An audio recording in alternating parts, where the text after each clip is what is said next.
Avinash institute of education में आप सभी का स्वागत है। मैं हूं अविनाश मिश्रा। आज के इस वीडियो में हम लोग एनसीईआरटी ज्योग्राफी क्लास 7 का जो चैप्टर 3 है, जिसका नाम है हमारी बदलती पृथ्वी, इसके बारे में गहराई से अध्ययन करेंगे। अभी तक मैंने आप लोगों को चैप्टर 1 और चैप्टर 2 अच्छे से पढ़ा दिया है। अगर आपने इससे पहले का वीडियो नहीं देखा है तो उसका लिंक आपको नीचे डिस्क्रिप्शन में मिल जाएगा, नहीं तो आप प्लेलिस्ट में जाके एनसीईआरटी ज्योग्राफी का सभी वीडियो एक साथ देख सकते हैं। तो आइए लेक्चर शुरू करते हैं और गहराई से समझने का प्रयास करते हैं। सबसे पहले हम समझेंगे स्थल मंडली प्लेट क्या होती है। तो प्लेट किसे कहते हैं, तो याद रखना हमारी जो पृथ्वी है वो 3 अलग अलग परतों में विभाजित है। तो पृथ्वी के सबसे ऊपरी परत को हम लोग भूपर्पटी कहते हैं। क्या कहते हैं? भूपर्पटी कहते हैं। और यही जो भूपर्पटी है अलग अलग भागों में विभाजित है। ये जो भूपर्पटी है अलग अलग भागों में विभाजित है। उन्हीं विभाजित भागों को हम लोग क्या कहते हैं? प्लेट कहते हैं। तो आइए इसको हम अच्छे से समझने का प्रयास करते हैं। भूपर्पटी, भूपर्पटी किसे कहते हैं? पृथ्वी के सबसे ऊपरी परत को क्या कहा जाता है? भूपर्पटी कहा जाता है। भूपर्पटी जो है कठोर चट्टानों से बनी हुई है, जिसे हम लोग स्थल कहते हैं या स्थल मंडल भी कहते हैं। समझ में आ गया?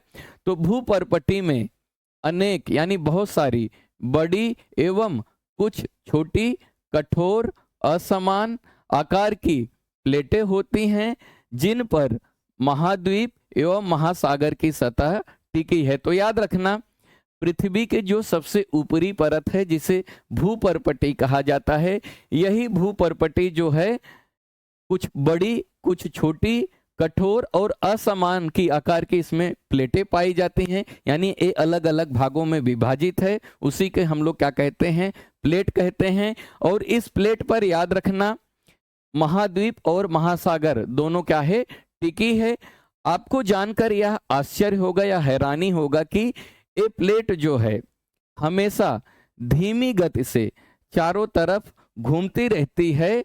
प्रत्येक वर्ष में केवल कुछ मिलीमीटर के लगभग। तो याद रखना जो स्थल मंडली प्लेट हैं हर साल कुछ मिलीमीटर अपनी जगह से थोड़ी बहुत खिसक जाती हैं।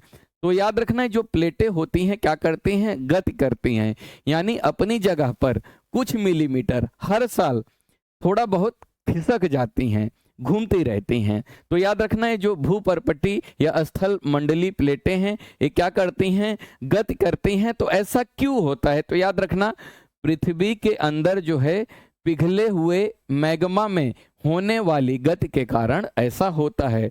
तो पृथ्वी की जो दूसरी परत है जिसे हम लोग मेंटल कहते हैं, मेंटल के ऊपरी परत में क्या पाया जाता है? यहाँ पे मैग्मा पाया जाता है। तो याद रखना जो मेंटल है पृथ्वी की जो दूसरी परत है उसे हम क्या कहते हैं? मेंटल कहते हैं।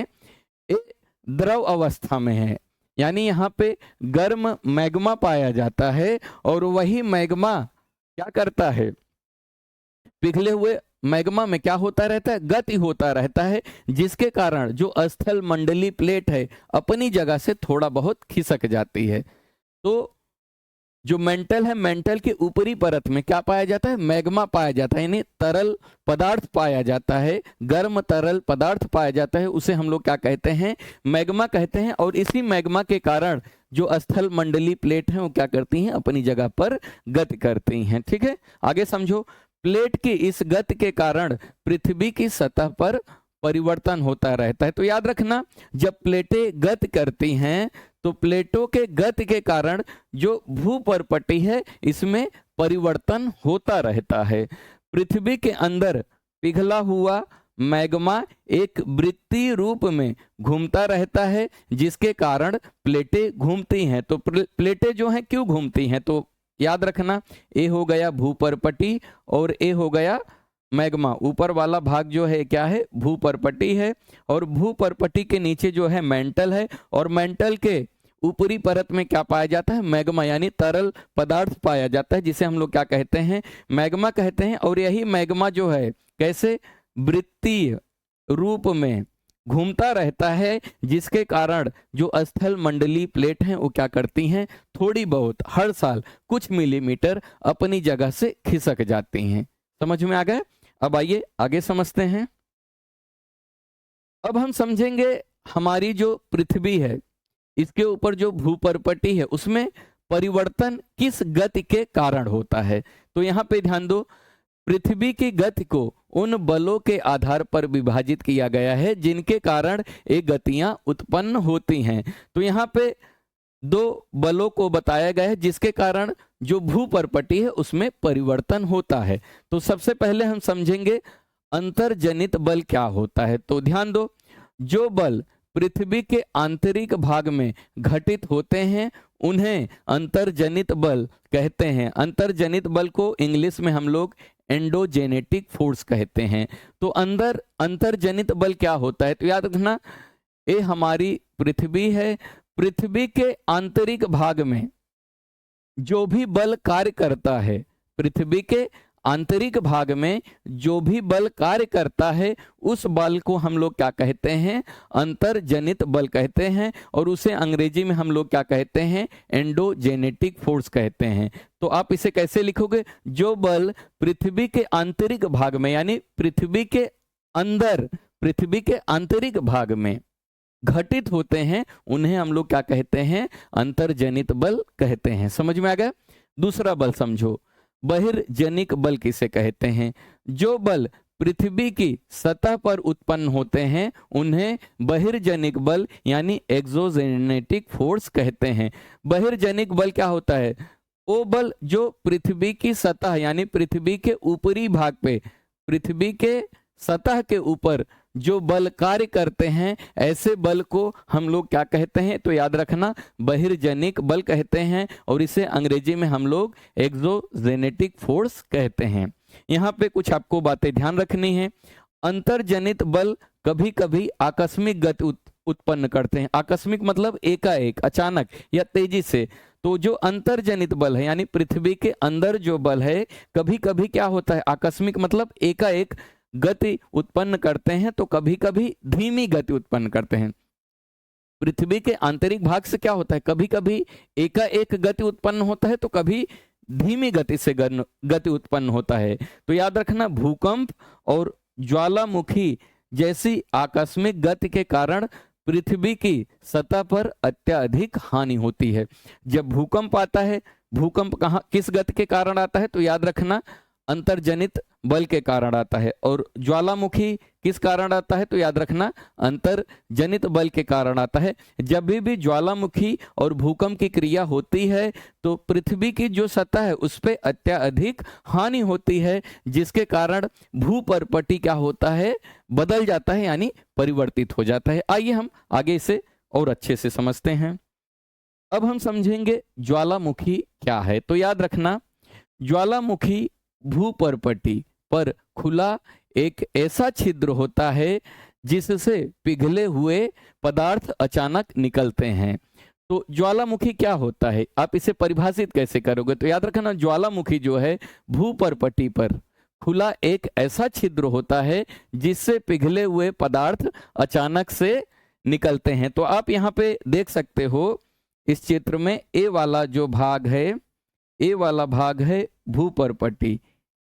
भूपर्पटी यानी पृथ्वी की ऊपरी परत, ए क्या है, भूपर्पटी, और भूपर्पटी के ठीक नीचे क्या है, मेंटल है, और मेंटल के ऊपरी परत में ये जो लाल कलर का आपको दिखाई दे रहा है ये है मैग्मा।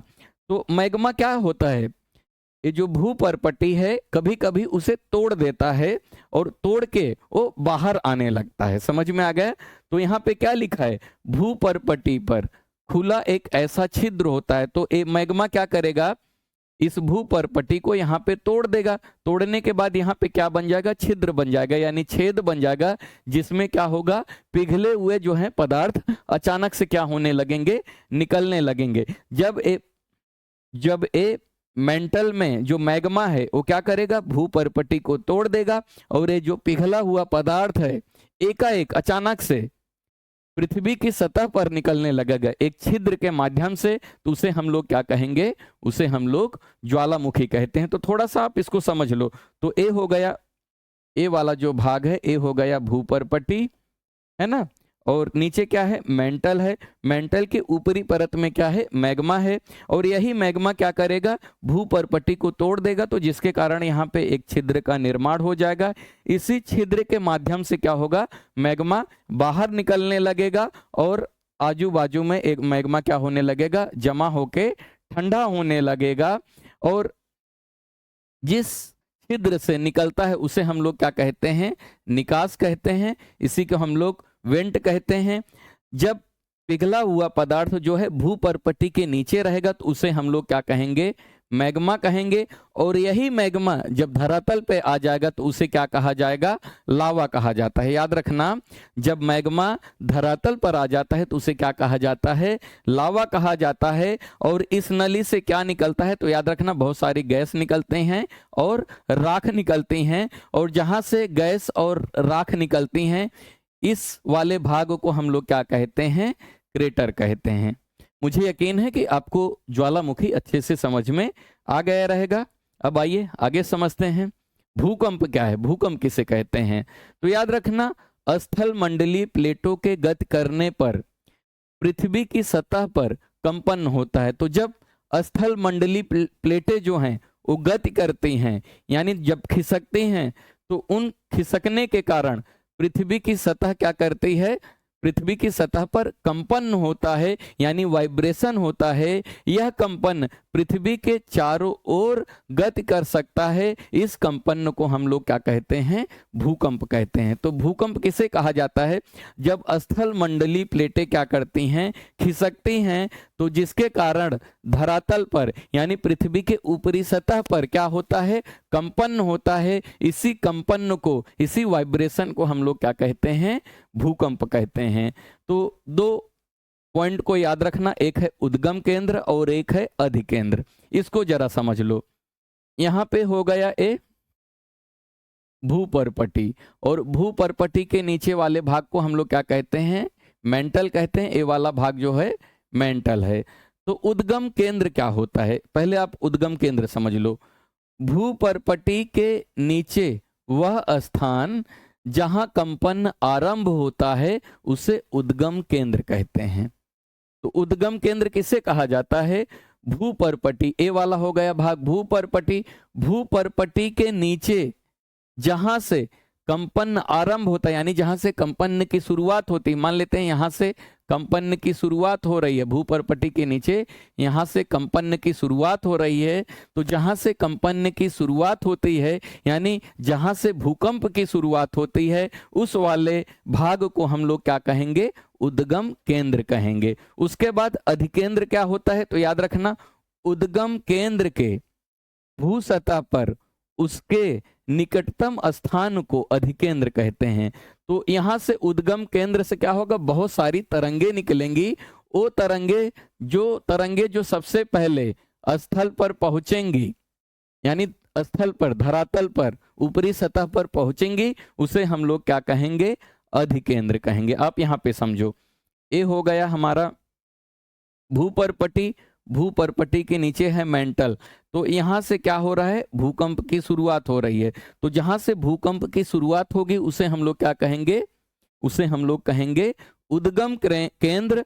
और यहां से क्या होगी, बहुत सारी तरंगे हर दिशाओं में निकलेंगी। तो ये तरंगे जो सबसे पहले जो है, जो तरंगे जो सबसे पहले स्थल पर पहुंचेंगी उसी को या उसी जगह को हम लोग क्या कहेंगे, अधिकेंद्र कहेंगे। समझ में आ गया। तो याद रखना, भूकंपी तरंगे जो हैं तीन प्रकार की होती हैं। पहला जो है पी तरंगे, जिसे हम लोग अनुदैर्घ्य तरंगे भी कहते हैं। दूसरा जो है एस तरंगे, जिसे अनुप्रस्थ तरंगे भी कहा जाता है। तीसरा जो है एल तरंगे, जिसे पृष्ठीय तरंगे भी कहते हैं। तो इन तरंगों को जरा याद रखना, ठीक है। आइए आगे समझते हैं। अब हम समझेंगे भूकंप लेखी क्या होता है।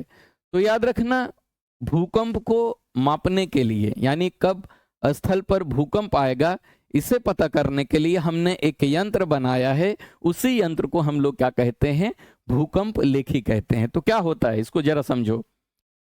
भूकंप का मापन करने के लिए एक यंत्र है, या भूकंप का मापन एक यंत्र से किया जाता है जिसे भूकंप लेखी कहते हैं। तो भूकंप लेखी किसे कहते हैं? तो याद रखना, भूकंप का जो मापन है एक यंत्र से किया जाता है, उसी यंत्र को हम लोग क्या कहते हैं? भूकंप लेखी कहते हैं। भूकंप की तीव्रता जो है रिक्टर स्केल पर मापी जाती है। वेरी इंपॉर्टेंट, बहुत इंपॉर्टेंट है। आपसे पूछा जा सकता है भूकंप की जो तीव्रता है किस इकाई में मापी जाती है? तो याद रखना रिक्टर स्केल में। इकाई क्या होता है? जैसे आप बाजार में गए, आपने आलू खरीदा, तो आलू को कैसे खरीदोगे? किलो में। आप 1 किलो 2 किलो किस में मापोगे? किलो में। अगर आपने दूध खरीदा, तरल पदार्थ यानी दूध, लिक्विड चीजें खरीदा, तो आप उसे किस में मापोगे? लीटर में। तो ठीक उसी प्रकार भूकंप की जो तीव्रता है उसे किस में मापा जाता है? रिक्टर स्केल पर मापा जाता है। इस बात को याद रखना, परीक्षा में कई बार पूछा गया है भूकंप की तीव्रता मापने की इकाई क्या है? तो याद रखना रिक्टर स्केल है। ठीक है, आगे समझते हैं। जिस भूकंप की तीव्रता जो है 2 होती है या उससे कम होती है, उसका प्रभाव जो है नहीं के बराबर होता है। अगर मान लेते हैं भूकंप के झटके जो हैं 2 रिक्टर आता है, 2 रिक्टर स्केल आता है, तो उसका जो प्रभाव है पता ही नहीं चलता। ठीक है, आगे समझो। जिस भूकंप की तीव्रता जो है 5 होती है, वह वस्तुओं के गिरने से क्षति पहुंचा सकता है। या अगर भूकंप की तीव्रता जो है 5 रिक्टर है, तो याद रखना वो क्या कर सकती है? वस्तुओं को गिरा सकती है। और जिस भूकंप की तीव्रता जो है 6 है या उससे अधिक है, तो वह बहुत शक्तिशाली होती है। और जिसकी तीव्रता जो है 7 है या उससे अधिक होती है, तो याद रखना वो सर्वाधिक शक्तिशाली होती है। यानी भूकंप की तीव्रता जितना बढ़ेगी उतना भूकंप जो रहेगा वो खतरनाक हो जाएगा। ठीक है, आइए आगे समझते हैं। अब हम समझेंगे मुख्य स्थलाकृतियां। अपक्षय क्या होता है, अपर्दन क्या होता है, निक्षेपण क्या होता है। तो आपने देखा कि पृथ्वी के आंतरिक बल के कारण या पृथ्वी के बाहरी बल के कारण पृथ्वी के ऊपर जो भूपर्पटी है उस पे अलग अलग स्थलाकृतियां पाई जाती हैं, और वो स्थलाकृतियां क्या होती रहती हैं? परिवर्तित होती रहती हैं। तो आइए कुछ स्थलाकृतियां को समझते हैं।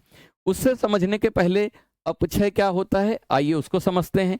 अपक्षय किसे कहते हैं? पृथ्वी की सतह पर सैलों के, सैल का मतलब होता है पत्थरों के टूटने से अपक्षय की क्रिया होती है। जब पत्थर अपने ही जगह पर तापमान के कारण या बारिश के कारण टूट जाती हैं, पत्थरों का टूटना ही क्या कहा जाता है? अपक्षय कहा जाता है। तो अपक्षय किसे कहते हैं? पृथ्वी की सतह पर क्या है? सैल हैं यानी पत्थर हैं। इन्हीं पत्थरों के टूटने से अपक्षय की क्रिया होती है। तो पत्थरों का टूटना ही क्या कहा जाता है? अपक्षय कहा जाता है। अब समझते हैं अपर्दन किसे कहते हैं। तो याद रखना भूदृश्य पर जल यानी पानी है, पवन यानी हवा है, और हिम यानी बर्फ जैसे विभिन्न घटकों के द्वारा होने वाले क्षय, क्षय का मतलब होता है नुकसान, को अपर्दन कहते हैं। तो याद रखना जो हमारा भूपर्पटी है यानी स्थल मंडल है, स्थल मंडल पर जल के कारण, हवा के कारण और हिम यानी बर्फ के कारण वो स्थलाकृतियां टूटती रहती हैं, यानी उनका क्षय होता रहता है, उनका नुकसान होता रहता है। तो याद रखना जब जल के कारण, पवन के कारण या हिम यानी बर्फ के कारण जो भूपर्पटी है उसमें कोई परिवर्तन होगा या कोई क्षय होगा या कोई नुकसान होगा, तो ऐसी क्रिया को हम क्या कहेंगे? अपर्दन कहते हैं। समझ में आ गया? अब हम समझेंगे निक्षेपण किसे कहा जाता है। तो याद रखना अपर्दित पदार्थों के, अपर्दित मतलब क्या है? चट्टानें जब टूट जाएंगे, टूट फूट के कणों में परिवर्तित हो जाएंगे, उन्हीं छोटे छोटे कण को हम लोग क्या कहते हैं? निक्षेपण या अवसाद कहते हैं। अवसाद क्या होता है? जब पत्थर टूट फूट जाते हैं, छोटे छोटे कण में परिवर्तित हो जाते हैं, तो उसे हम लोग अवसाद कहते हैं। तो याद रखना अपर्दित पदार्थ यानी टूटे हुए जो चट्टान है, जो पदार्थ हैं के निचले स्थानों पर जमा होने की प्रक्रिया को क्या कहा जाता है? निक्षेपण कहा जाता है। तो जब अपक्षय और अपर्दन के कारण जो अपर्दित पदार्थ हैं वो किसी न किसी निचले स्थान पर जाकर क्या हो जाएंगी, जमा हो जाएंगी या इकट्ठा हो जाती हैं। उसी को हम लोग क्या कहते हैं, निक्षेपण कहते हैं। आइए आगे कुछ इंपॉर्टेंट चीज है उसे समझ लेते हैं। याद रखना, वायु के कारण, जल के कारण अपर्दित जो पदार्थ है, अपर्दित पदार्थ को एक स्थान से दूसरे स्थान पर ले जाते हैं और फलस्वरूप एक स्थान पर निक्षेपित करते हैं। तो याद रखना, जो वायु है यानी जो हवा है और ये जो पानी है, अपर्दित पदार्थ को एक स्थान से उठाकर दूसरी स्थान पे ले जाते हैं। जब हवाएं चलती हैं तो अपने साथ क्या करती हैं, धूल कण उसे उठा के ले जाती हैं। या जब नदियां बहती हैं तो अपने साथ क्या करते हैं, धूल मिट्टी उठाकर ले जाती हैं, एक स्थान से दूसरे स्थान पर ले जाती हैं और उसे क्या करती हैं, किसी ना किसी स्थान पर निक्षेपित कर देती हैं, यानी ले जाके उसे जमा कर देती हैं। अपर्दन और निक्षेपण के ये प्रक्रम के कारण पृथ्वी के धरातल पर विभिन्न स्थल कृतियों का निर्माण होता है। तो पृथ्वी पर स्थल कृतियों का निर्माण किसके कारण होता है, तो याद रखना, अपक्षय, अपर्दन और निक्षेपण के कारण पृथ्वी पर अलग अलग स्थलाकृतियां पाई जाती हैं। वो कौन कौन सी स्थलाकृतियां हैं, आइए आगे समझते हैं। सबसे पहले हम समझेंगे नदी के कार्य, यानी जब नदी बहती हैं, नदी के कारण किस प्रकार की स्थलाकृतियां बनती हैं। तो यहाँ पे याद रखना, नदी के जल से भूमि का क्या होता है, अपर्दन होता है। अपर्दन क्या होता है, मैंने आपको बता दिया, जब नदियां बहती हैं तो अपने साथ क्या करती हैं, चट्टानों को तोड़ती रहती हैं, उसी को क्या कहा जाएगा, अपर्दन कहा जाएगा। तो सबसे पहले हम समझेंगे जल प्रपात क्या होता है। जब नदी किसी खड़े ढाल वाले स्थान से अत्याधिक कठोर सैल का मतलब होता है चट्टान, या खड़े ढाल वाली घाटी में गिरती हैं तो यह जल प्रपात बनाती हैं। तो जल प्रपात क्या होता है, तो नदियां हैं, मान लेते हैं ए क्या है, एक कठोर चट्टान है, ये ऊपरी भाग है ना। यहाँ पे ध्यान दो क्या लिखा है, जब नदी किसी खड़े ढाल से, यहाँ पे ढाल कैसा है, खड़ा ढाल है ना, यहाँ पे खड़ा ढाल है, यहाँ पे देख रहे हो खड़ा ढाल है, खड़े ढाल वाले स्थान से, एक कैसा है, ये ढाल कैसा है, खड़ा है, तो खड़े वाले ढाल के स्थान से अत्याधिक यानी बहुत तेजी से कठोर शैल से ऊपर वाला जो भाग है, ऊपरी वाली जो परत है, एक ऐसा है कठोर है और इसके ऊपर क्या है, एक नदी बहती है और ये नदी जो है नीचे वाले भाग की तरफ गिरेगी। तो जब ऊपर से नीचे की तरफ पानी गिरती है, कहाँ पे, कठोर शैल से नीचे की तरफ खड़े वाल ढाल पे गिरेगी तो उसे क्या कहा जाएगा, जल प्रपात कहा जाएगा। अगर आप पर्वतों में घूमने जाओगे, पहाड़ों या पर्वतों में घूमने जाओगे तो देखोगे पर्वतों के ऊपर से क्या होता रहता है, नीचे की तरफ पानी गिरता रहता है। तो इसी को हम लोग क्या कहते हैं, जल प्रपात कहते हैं और इसी को अंग्रेजी में याद रखना वाटरफॉल कहा जाता है। ठीक है, आपको समझ में आ गया रहेगा। अब हम समझेंगे विसर्प क्या होता है। जब नदी जो है मैदानी क्षेत्रों में प्रवेश करती हैं तो वह मोड़दार मार्ग पर बहने लगती हैं। नदी के इन्हीं बड़े मोड़ों को विसर्प कहते हैं। तो जब नदियां कहां से निकलती हैं, पर्वतों से निकलती हैं और यही नदियां जो हैं धीरे धीरे किस तरफ बहने लगती हैं, मैदानों की तरफ बहने लगती हैं। तो जब नदियां जो हैं मैदानों में या मैदानी क्षेत्रों में प्रवेश करती हैं तो क्या करती हैं, ऐसे मोड़दार मार्ग बनाती हैं। समझ में आ गया। तो यहाँ पे क्या लिखा है, जब नदी मैदानी क्षेत्र में प्रवेश करती हैं तो वह क्या करती हैं, मोड़दार मार्ग बनाती हैं, यानी मोड़दार ऐसे से रास्ता बनाती हैं, मार्ग पर बहने लगती हैं और इन्हीं मोड़ों को हम लोग क्या कहते हैं, इन्हीं मोड़ों को हम लोग विसर्प कहते हैं। तो विसर्प क्या होता है, जब नदियां जो हैं इस आकार में, मोड़ वाले आकार में बहती हैं तो इन्हीं बने हुए मार्ग को, मोड़दार बने हुए मार्ग को हम लोग क्या कहते हैं, विसर्प कहते हैं। ठीक है, अब हम समझेंगे चाप झील क्या होता है। समय के साथ विसर्प लूप नदी से कट जाते हैं और एक अलग झील बनाते हैं जिसे चाप झील भी कहते हैं। तो चाप झील क्या होता है, जब ये नदियां मोड़दार रास्तों पर बहती हैं तो जिसके कारण क्या होता है, कभी कभी ऐसे बाजू में एक छोटा सा झील तैयार हो जाता है। इसी झील को हम लोग क्या कहते हैं, चाप झील कहते हैं। तो चाप झील किसे कहते हैं, यहाँ पे आप समझो, समय के साथ विसर्प लूप, यानी जो टेढ़ा मेढ़ा रास्ता है इसे हम लोग क्या कहेंगे, विसर्प लूप कहेंगे।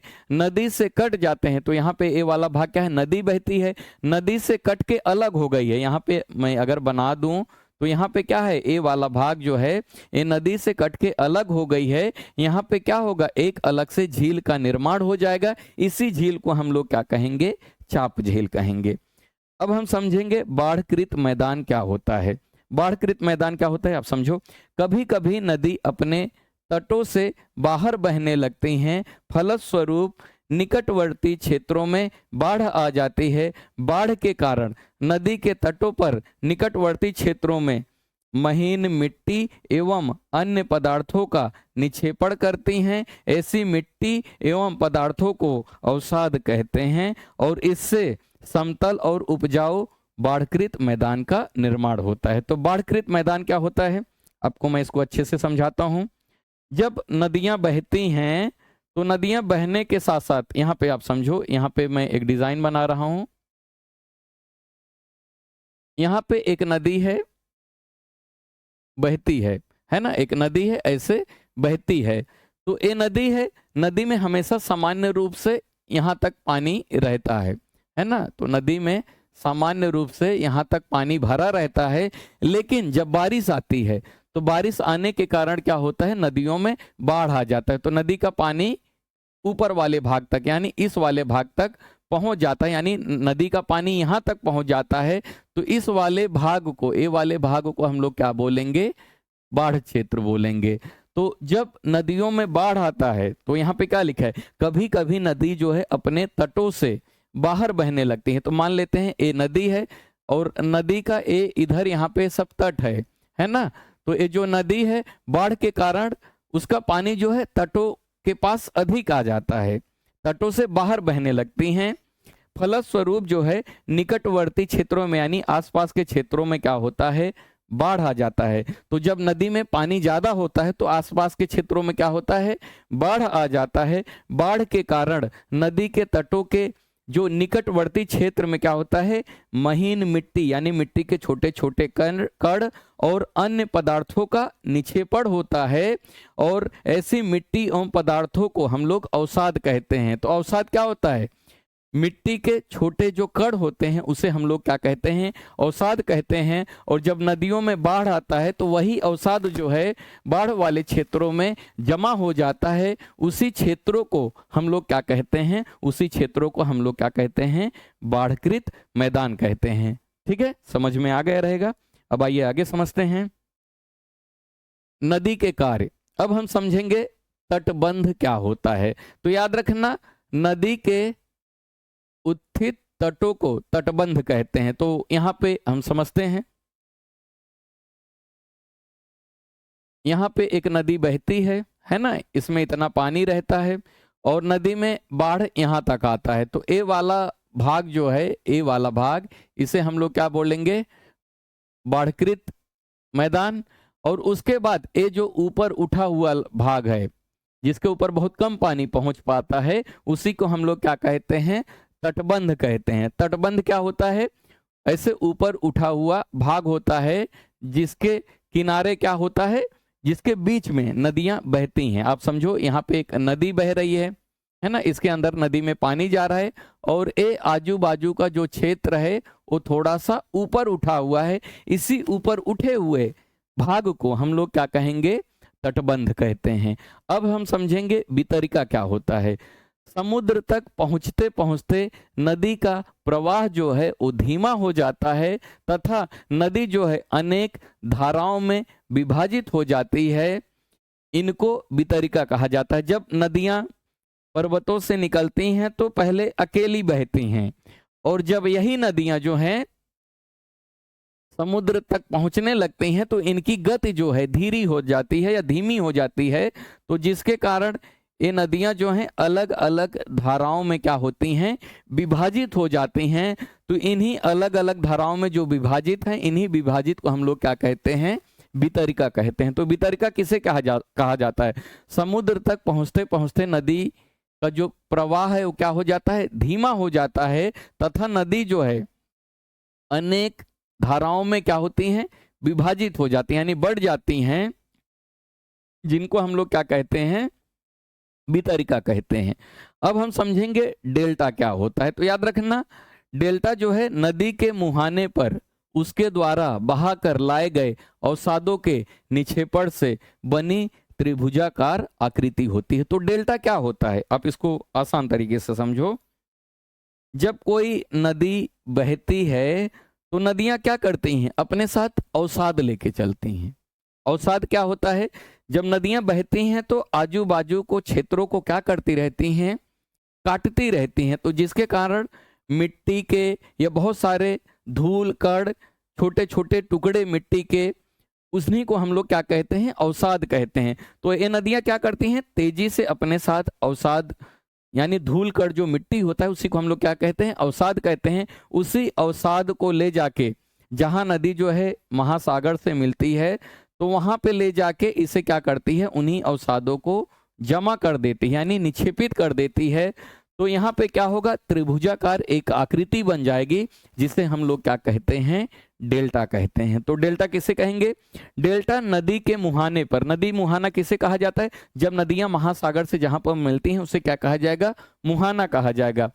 तो डेल्टा नदी के मुहाने पर उसके द्वारा, यानी नदियों के द्वारा बहाकर लाए गए अवसादों के निक्षेपण से, निक्षेपण का मतलब होता है अवसादों को जमा कर देना, निक्षेपण से बनी त्रिभुजाकार आकृति को हम लोग क्या कहेंगे, डेल्टा कहेंगे। तो यहाँ पे जो अवसाद है नदियां लाके यहाँ पे जमा कर देती हैं, यानी यहाँ पे एक नया स्थलाकृति बनती है। इसी स्थलाकृति को हम लोग क्या कहते हैं, डेल्टा कहते हैं।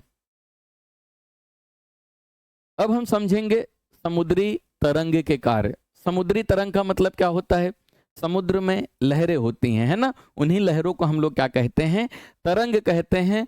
तो तरंग के कारण भी क्या होती है, भूपर्पटी पर अलग अलग स्थलाकृतियां तैयार होती हैं। तो यहाँ पे ध्यान दो, समुद्री तरंग के कारण क्या होता है, अपर्दन और निक्षेपण होता है। कहाँ पे होता है, तटों पर पे होता है। तो वहां पर अलग अलग स्थलाकृतियां बनती हैं। तो कौन कौन सी स्थलाकृतियां बनती हैं, सबसे पहले हम समझेंगे समुद्री गुफा क्या होता है।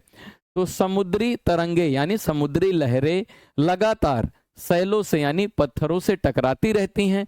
जो समुद्री लहरें हैं वो क्या होती रहती हैं, लगातार सैलों यानी पत्थरों से टकराती रहती हैं, जिससे दरार विकसित होती है। समय के साथ ये बड़ी और चौड़ी हो जाती हैं। इनको हम लोग क्या कहते हैं, समुद्री गुफा कहते हैं। तो यहाँ पे मान लेते हैं, यहाँ पे ये वाला भाग, यहाँ पे समुद्र है ना। तो ये समुद्र क्या कर रही है, जो लहरें आ रही हैं, ये लहरें बार बार इस स्थल से यानी इस जमीन से टकराती हैं। तो टकराने के कारण क्या होगा, यहाँ पे ऐसा छोटा सा गड्ढा बन जाएगा, गुफा बन जाएगा। इन्हीं गुफाओं को हम लोग क्या कहेंगे, समुद्री गुफा कहते हैं। अब हम समझेंगे तटीय मेहराब क्या होता है।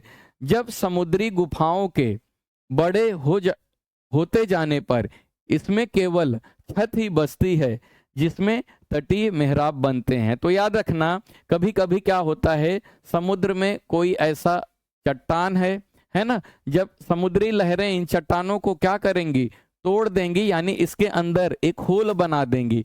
जो होल क्या रहेगा, आर पार रहेगा, ऊपर क्या होगा, एक ऐसा मान लेते हैं ऐसा छत बना है ना, ये छत हो गया और इसके अंदर पानी भर गया, और ये क्या है, ये छत है ना, ये ऊपरी भाग है, और यहाँ पे पानी आर पार हो जाएगा, ऊपर वाला भाग बचेगा। तो उसे हम लोग क्या कहेंगे, तटीय मेहराब। तटीय मेहराब क्या होता है, जब समुद्री गुफाओं के बड़े हो जाने पर इसमें केवल छत ही बचते हैं। जब यही गुफा क्या हो जाएगा, बहुत बड़ा हो जाएगा, उसके अंदर जो रहेगा पानी आर पार हो जाएगा, तो आर पार बने हुए स्थल को हम लोग क्या कहेंगे, तटीय मेहराब कहेंगे। अब हम समझेंगे इस टैंक क्या होता है।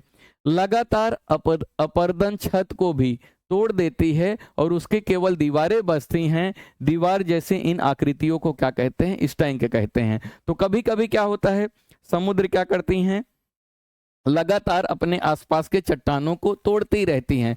तो टूटने के कारण जो है समुद्र के पास ऐसी उठी हुई क्या होती हैं, पत्थरों की टीले जैसी, पत्थरों के टीले पाई जाती हैं, उन्हीं टीलों को हम लोग क्या कहते हैं, स्टैंक कहते हैं। क्या लिखा है, लगातार अपर्दन छत को भी क्या करती हैं, तोड़ देती हैं, यानी तटीय मेहराब को तोड़ देती हैं और केवल क्या बचती हैं, दीवारें बचती हैं। तो इसी दीवार को हम लोग क्या कहते हैं, स्टैंक कहते हैं, याद रखना। अब हम समझेंगे समुद्र भृंग क्या होता है।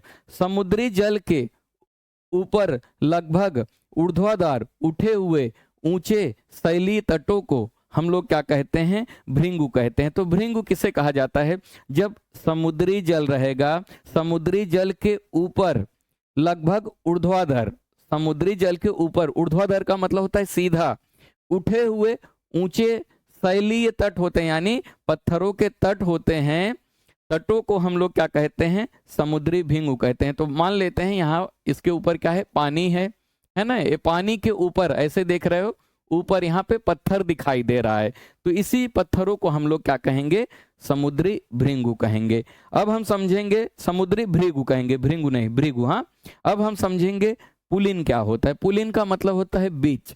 तो पुलिन क्या होता है, समुद्री तरंगे किनारों पर अवसाद जमा कर देते हैं, समुद्री पुलिन का निर्माण होता है। तो जब समुद्री क्या करती हैं, समुद्र में क्या होता है, अवसाद होता है, समुद्र में क्या होता है, अवसाद होता है। मान लेते हैं ये समुद्र है, तो समुद्र क्या करती हैं, अपने तटों पर यहाँ पे रेत लाके जमा कर देती हैं, या धूल कण मिट्टी ले आके जमा कर देती हैं, जिसे हम लोग क्या कहते हैं, अवसाद कहते हैं। इसी जमे हुए अवसाद को क्या कहा जाता है, पुलिन कहा जाता है, या बीज कहा जाता है, बीज का निर्माण हो जाता है। ठीक है, आइए आगे समझते हैं। हिमनद के कार्य, हिमनद का मतलब होता है बर्फ या बर्फ की नदी। बर्फ की नदी को हम लोग क्या कहते हैं, हिमनद कहते हैं। तो जरा समझो, हिमनद अथवा हिमानी, हिमानी का मतलब होता है बर्फ की नदियां, हिमानी है ना, हिमानी यानी बर्फ। हिमनद का मतलब क्या होता है, बर्फ की नदियां, याद रखना, हिमनद का मतलब बर्फ की नदियां। हिमनद अथवा हिमानी जिसका मतलब होता है बर्फ की नदियां होती हैं। हिमनद अपने नीचे कठोर चट्टानों से गोलास्मी मिट्टी और पत्थरों को अपरदित कर देते हैं। तो ये जो समुद्र या बर्फ की नदियां होती हैं, समुद्र नहीं, बर्फ की जो नदियां होती हैं, यानी हिमनद, जो बर्फ की नदियां होती हैं, उसके नीचे जो है, उसके नीचे क्या होता है, कठोर चट्टान होता है, और क्या होता है, गोलास्मी मिट्टी होता है। गोलास्मी मिट्टी क्या होता है, जो बर्फ की नदियां होती हैं उसके नीचे जो मिट्टी पाई जाती है उसे क्या कहा जाएगा, गोलास्मी मिट्टी कहा जाएगा। गोलास्मी मिट्टी होती हैं और कठोर चट्टान होता है और पत्थर होता है, उसे जब अपरदित कर देते हैं, कौन अपरदित करेगा, बर्फ की नदियां उसे अपरदित कर देती हैं, तो गोलास्मी मिट्टी एवं पत्थरों से क्या होता है, भूदृश्य का अपरदन करती हैं। तो याद रखना, ये जो बर्फ की नदियां होती हैं वो भी स्थलाकृतियां बदलती रहती हैं। जो बर्फ की नदियां होती हैं, बर्फ की नदी के नीचे क्या होता है, स्थल पाया जाता है। उन स्थलों को ये नदियां क्या करती रहती हैं, अपरदित करती रहती हैं और तोड़ती रहती हैं, जिसके कारण क्या होता है, अलग अलग स्थलाकृतियां तैयार होती हैं। तो जरा समझो, हिमनद गहरे गर्तों का निर्माण करती हैं। तो हिमनद यानी जो बर्फ की नदियां होती हैं, गर्त यानी गड्ढों का निर्माण करती हैं, इसे क्या कहेंगे, गर्त कहेंगे। गर्त का मतलब होता है गड्ढों का निर्माण करती हैं। पर्वतीय क्षेत्र में बर्फ पिघलने से उन गर्तों में जल भर जाता है और वे सुंदर झील बन जाते हैं। तो याद रखना, ये जो बर्फ की नदियां होती हैं, बर्फ की नदियां क्या करती हैं, गर्तों का निर्माण करती हैं, और जब बर्फ पिघल जाता है, बर्फ पिघलने के कारण इसमें क्या होगा, पानी भर आएगा, जिसके कारण यहाँ पे बहुत सुंदर क्या होगा, झील का निर्माण हो जाएगा। हिमनद के द्वारा लाए गए पदार्थ जैसे छोटे बड़े शैल यानी पत्थर, रेत और तलछल मिट्टी के निक्षेपित होते हैं। ये निक्षेप जो है हिमनद या हिमोड़ का निर्माण करते हैं। तो हिमोड़ या हिमनद का निर्माण कैसे होता है, तो याद रखना, जो बर्फ की नदियां होती हैं अपने साथ छोटे बड़े पत्थर, रेत, तलछल मिट्टी का निक्षेपित करती हैं। समझ में आ गया, निक्षेपित करती हैं, जिसके कारण क्या होता है, हिमनद हिमोड़ का निर्माण होता है। हिमनद हिमोड़ क्या होता है, ग्लेशियर, ये जो बर्फ होता है अपने साथ जो तलछट लेकर चलती हैं उसे जहां निक्षेपित कर देंगी, जमा कर देंगी, उन्हीं स्थलाकृतियों को हम लोग क्या कहेंगे, हिमोड़ कहते हैं। समझा? अब आइए आगे समझते हैं। अब हम समझेंगे पवन के कार्य यानी हवा के कार्य। हवा क्या करती है? तो याद रखना, रेगिस्तान में पवन अपर्दन और निक्षेपण का प्रमुख कारक है। तो याद रखना, रेगिस्तान में क्या होता है, बहुत ज्यादा बारिश नहीं होती है, तो रेगिस्तान में निक्षेपण की क्रिया कैसी होगी? तो रेगिस्तान में पवन के कारण निक्षेपण होता है। तो रेगिस्तान में क्या होता है, पवन अपर्दन एवं निक्षेपण का प्रमुख कारक है।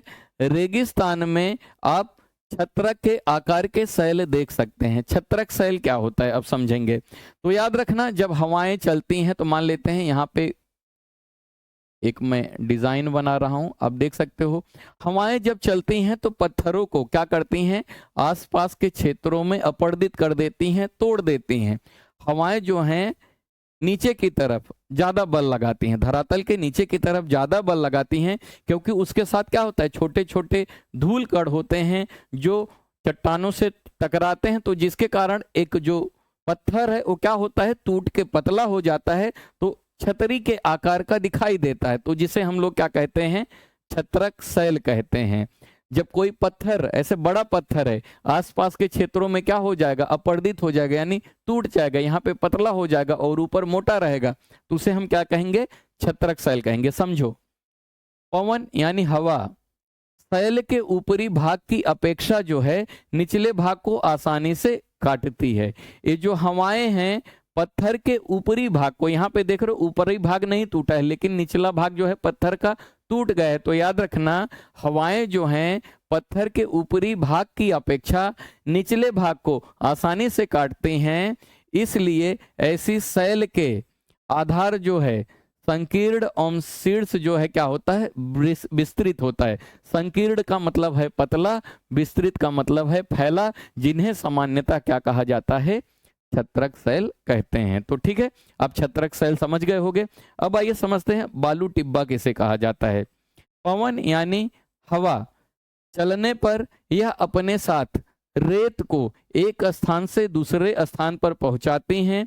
जब पवन यानी हवा का बहाव रुकता है तो यह रेत गिरकर छोटी पहाड़ी बनाती हैं, तो इनको क्या कहते हैं, बालू टिब्बा कहते हैं। तो बालू टिब्बा किसे कहते हैं? तो याद रखना, रेत की छोटी पहाड़ी को हम लोग क्या कहते हैं, बालू का टिब्बा कहते हैं। तो याद रखना, जब हवाएं चलती हैं तो अपने साथ रेतों को उड़ा के ले जाती हैं, और जब दूसरे स्थान पर पहुंचती हैं और जब हवा का जो बहाव है वो बंद हो जाता है, तो वो रेत वहां पर क्या होती हैं, गिर जाती हैं, तो वहां पे छोटे छोटे रेतों की पहाड़ियों का निर्माण होता है। उसी को हम लोग क्या कहते हैं, तो उसी को हम लोग बालू टिब्बा कहते हैं।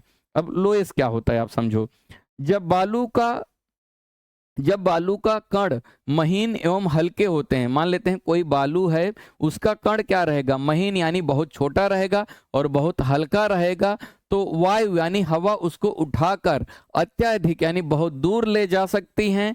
जब ये बालू कण विस्तृत क्षेत्र में यानी फैले हुए क्षेत्र में निक्षेपित यानी जमा हो जाती हैं, तो इसे क्या कहते हैं, लोएस कहते हैं। तो लोएस किसे कहा जाता है? तो याद रखना, बालू का जो सबसे छोटा कण होता है, हवाओं के कारण वो बहुत दूर उड़ के जाता है, और जहां विस्तृत मैदान है वहां ले जाके उसे क्या कर दिया जाता है, जमा कर देती है हवाएं, उसी को हम लोग क्या कहते हैं, लोएस कहते हैं। और एक बात याद रखना, चीन में विशाल लोएस निक्षेप पाए जाते हैं। तो चीन में क्या है, बहुत ज्यादा, चीन में बहुत विशाल लोएस निक्षेप पाए जाते हैं। तो आपसे पूछा जा सकता है लोएस निक्षेप सबसे ज्यादा कहां पे पाए जाते हैं? तो याद रखना, चीन में पाए जाते हैं। अब हम समझेंगे डायग्राम के माध्यम से, अभी तक जो मैंने आपको पढ़ाया उसको अब हम डायग्राम के माध्यम से समझेंगे। तो याद रखना, पृथ्वी क्या करती है, गतियां करती है, यानी गति करती है, जिसके कारण दो बल लगते हैं पृथ्वी में। पहला जो बल है जिसे हम लोग अंतर्जनित बल कहते हैं, और दूसरा जो बल है उसे हम लोग क्या कहते हैं, बहिर्जनित बल। तो पृथ्वी के आंतरिक भाग में जो बल कार्य करती है उसे हम लोग क्या कहेंगे, अंतर्जनित बल। तो अंतर्जनित बल जो है दो प्रकार से हो सकते हैं, एक है आकस्मिक बल और दूसरा है पटल विरूपण बल। तो याद रखना अंतर्जनित बल जो है दो प्रकार से हो सकती है, पहला जो है आकस्मिक बल, दूसरा जो है पटल विरूपण बल। तो आकस्मिक बल से क्या होता है, याद रखना आकस्मिक बल से भूकंप आता है, ज्वालामुखी आता है और भूस्खलन होता है। भूस्खलन का मतलब क्या है, जब चट्टानें अपनी जगह से खिसक जाती हैं तो उसे हम लोग क्या कहते हैं, भूस्खलन कहते हैं। ये याद रखना आकस्मिक बल आता, इसे आकस्मिक बल कहते हैं। आकस्मिक बल के कारण भूकंप, ज्वालामुखी और भूस्खलन की क्रिया होती है। और पर्वतों का निर्माणकारी बल किसे कहा जाता है, तो याद रखना पटल विरूपण बल को हम लोग क्या कहते हैं, पर्वत निर्माणकारी बल कहते हैं। तो जब धीरे धीरे पृथ्वी के आंतरिक भाग से, जब आकस्मिक नहीं धीरे धीरे जब बल लगेगा, जिससे यहाँ पे आकस्मिक का अपोजिट होता है पटल विरूपण बल, यानी आकस्मिक मतलब है एकाएक तेजी से, और यही बल जब धीरे धीरे लगेगा आंतरिक भाग से, पृथ्वी के आंतरिक भाग से यही बल जब धीरे धीरे लगेगा तो जिसके कारण क्या होगा, पर्वतों का निर्माण होगा। तो पर्वतों का निर्माण किस बल के कारण होता है, तो याद रखना मंद गति का जो बल होता है उसके कारण होता है, उसे हम लोग पटल विरूपण बल कहते हैं। और दूसरा जो बल है जिसे हम लोग बहिर्जनित बल कहते हैं, तो पृथ्वी की सतह पर जो बल लगता है उसे हम लोग क्या कहते हैं, बहिर्जनित बल कहते हैं। इसके अंतर्गत आता है अपर्दन क्रिया और निक्षेपण क्रिया। तो अपर्दन क्या होता है वो भी मैंने आपको बताया, निक्षेपण क्या होता है वो भी मैंने आपको समझाया। तो अपर्दन और निक्षेपण के कारण कुछ स्थलाकृतियां निर्माण होती हैं, तो उसके स्थलाकृतियां निर्माण होने के कुछ कारक हैं। तो कौन कौन से हैं, याद रखना बहता हुआ जल के कारण, पवन के कारण, समुद्री लहरों के कारण और हिमनद के कारण पृथ्वी के ऊपर अलग अलग स्थलाकृतियां निर्माण होती हैं। तो वीडियो कैसा लगा कमेंट करके जरूर बताइएगा। अगर अभी तक इस चैनल को आपने सब्सक्राइब नहीं किया तो कर लीजिए। वीडियो देखने के लिए धन्यवाद।